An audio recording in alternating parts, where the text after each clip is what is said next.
呢日方佢咩啊？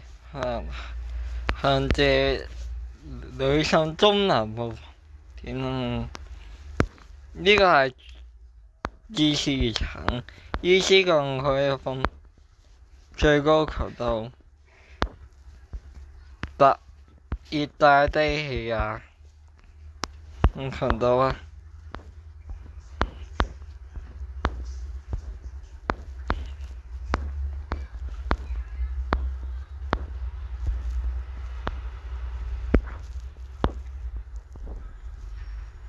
佢會進入南灣，佢路徑係咁樣行，咁樣兜上嚟，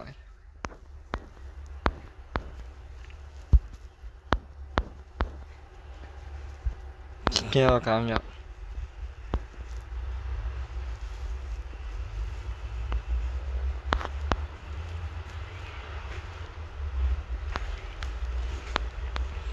而 GFS 預測50分啦，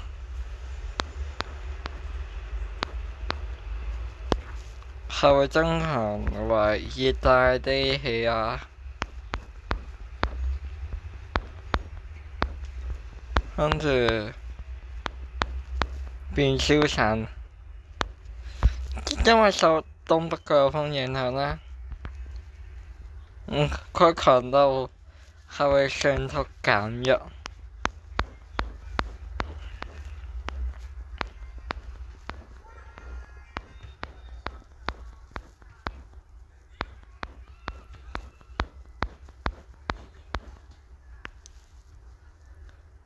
佢吹係偏東風啦。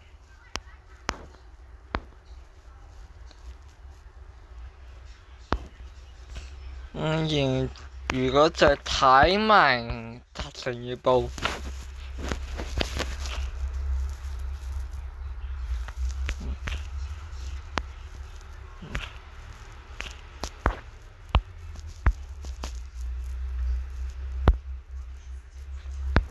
佢都預測過熱帶進西冇人會沿住移向菲律賓中南部啊。